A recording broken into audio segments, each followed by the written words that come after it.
The COVID-19 vaccine is in the country and now it's up to provinces to finalise distribution plans. Most provinces are yet to announce their final plans. KwaZulu-Natal says all districts have already submitted plans for when the vaccines arrive on the 14th of February. Heidi Jokos is finding out what's happening across the country and joins us now. Heidi, let's tackle which provinces are still finalising their plans for the vaccine rollout. Yes, indeed. I think this is a massive logistical operation that provinces need to undertake.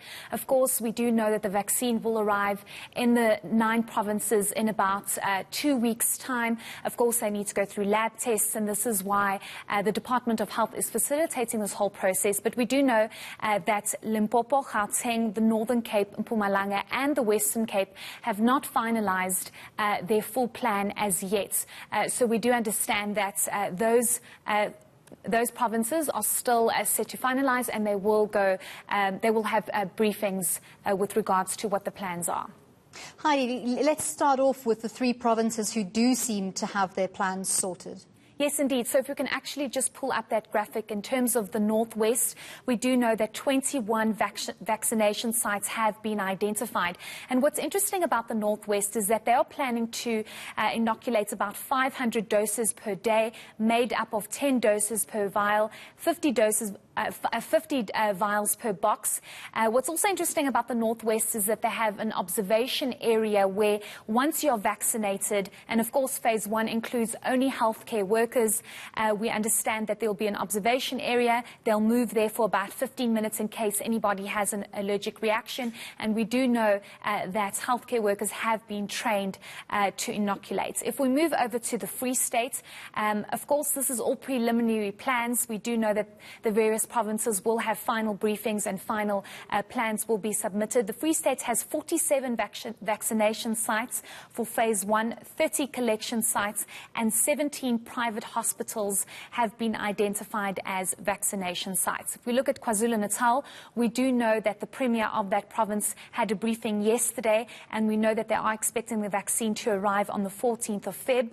More than 160,000 are eligible for the vaccine, and 91 vaccination sites have been identified. It's very important to note that this will all be finalized in the next coming days.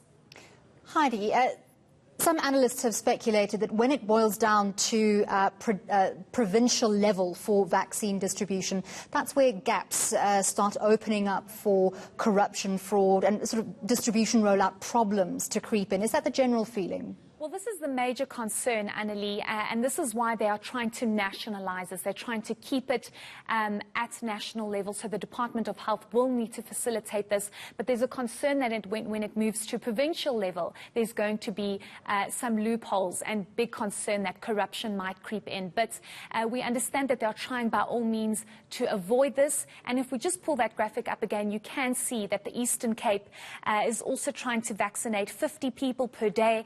And their big concern is how do we move this over to rural areas? And they are trying to identify schools, churches, community centres for vaccination sites. The big concern here is how are they going to put vaccination sites in schools when there needs to be fridges to make sure that these vaccines are kept between 2 to 8 degrees. The Western Cape seems to have its house in order. They have already started training nurses, and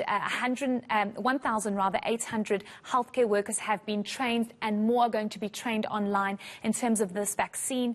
And we know that between 40 to 50 will be vaccinated per day. So it's a massive logistical process, and of course they need to find a way to make sure that it runs smoothly, because phase 1 just includes healthcare workers. When you move to phase 2 and phase 3, that's when things are going to become a lot trickier and a lot more complicated.